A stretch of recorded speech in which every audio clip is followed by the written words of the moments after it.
is a lamp unto my feet, and a light unto my path. Thy word is a lamp unto my feet, and a light unto my path. A reading from the first letter of John, chapter 5, verse 14 to 21. Beloved, we have this confidence in God, that if we ask anything according to His will, He hears us. And if we know that He hears us in regard to whatever we ask, we know that what we have asked Him for His is ours. If anyone sees his brother sinning, if the sin is not deadly, he should pray to God, and He will give him life. This is only for those whose sin is not deadly. There is such a thing as deadly sin, about which I do not say that you should pray. All wrongdoing is sin, but there is sin that is not deadly.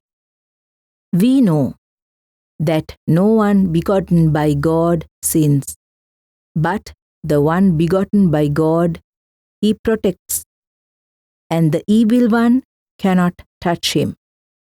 We know that we belong to God, and the whole world is under the power of the evil one. We also know that the Son of God has come and has given us discernment to know the one who is true. And we are in the one who is true, in His Son, Jesus Christ. He is the true God and eternal life. Children, be on your guard against idols. The word of the Lord. A reading from the Holy Gospel according to St. John. After this, Jesus and His disciples went into the Judean countryside, and He spent some time there with them and baptized. John also was baptizing at Enon near Salim, because water was abundant there. And people kept coming and were being baptized. John, of course, had not yet been thrown into prison. Now a discussion about purification arose between John's disciples and a Jew. They came to John and said to him, Rabbi, the one who was with you across the Jordan, to whom you testified, here he is baptizing, and all are going to him. John answered, No one can receive anything except what has been given from heaven. You yourselves are my witnesses that I said, I am not the Messiah, but I have been sent ahead of him. He who has the bride is the bridegroom. The friend of the bridegroom who stands and hears him rejoices greatly at the bridegroom's voice. For this reason, my job has been fulfilled. He must increase, but I must decrease. The Gospel of the Lord. All of us are given some sort of responsibility in this world, and this responsibility might at times be succeeded by you and me. There would always be predecessors who had done the same responsibility, same work area that I am engaging in. And there would be times that we would like to take the credit that I am the one who started this. We are the people, we are the team that established this. Or else I am the one who started this tradition and who made this change. Very honorably, we would take that credit at times. Taking credit, my dear friends, always leads us to diminish our character. Diminish our character. Today, we find St. John the Baptist, how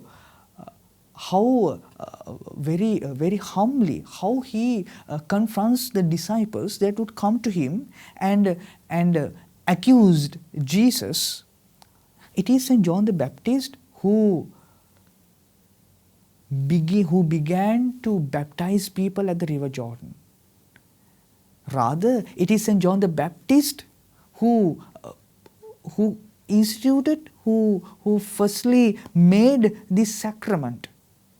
And now the disciples come to St. John the Baptist and says that the person whom you baptized, now he is baptizing on the other side of the river. The baptism, it was done by you. It is only you who baptized in whole of Judea, no other. Now he has taken what you have been doing.